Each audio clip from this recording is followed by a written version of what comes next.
Меня зовут Анна Добрецова, я президент благотворительного фонда «Открыть мир», который помогает людям с аутизмом. Это наш фонд.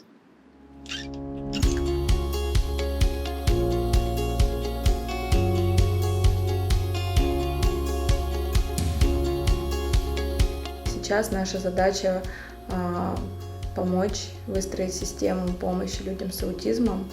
И я понимаю, что отдельно центр, например, создать, да, как раньше мы хотели, что это отдельный центр, где будут заниматься дети, но это невозможно, это утопия.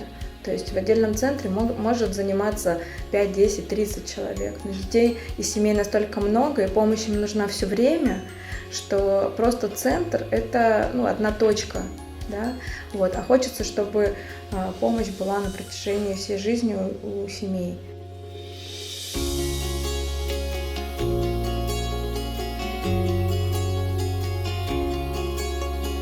Мы бы хотели, чтобы человеку было легко жить, да, чтобы он. Но это не значит, что самая главная цель сделать его такими же, как мы. Мы должны помочь ребенку жить нормальной жизнью.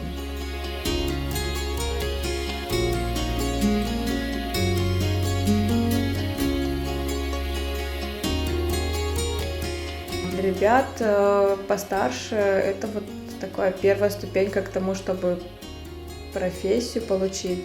Но у нас нет задачи, чтобы они здесь остались прямо вот и делали только витраж, да, потому что интересы могут быть совершенно разными. Например, Таня у нас отлично шьет. Конечно, она может и со стеклом позаниматься, но вот шить ей больше нравится, мне кажется. Вот. А у Влада, у него отлично получается со стеклом, и, возможно, это действительно будет его работой.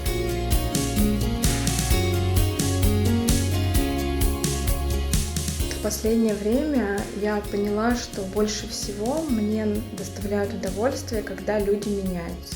Мне очень нравится, что в фонд приходят родители, и даже если они получают не сильно много поддержки, да, если они потом не участвуют в каких-то программах, но жизнь их меняется все равно, потому что, например, они узнают об аутизме, они узнают о других родительских организациях, они попадают в детский сад или школу. Вот. И вот это вот мне важно. Мне важно, что специалисты, которые работают в фонде, они растут. Я прям не знаю, удовольствие испытываю, когда люди, которые находятся рядом, они вырастают в самостоятельных специалистов.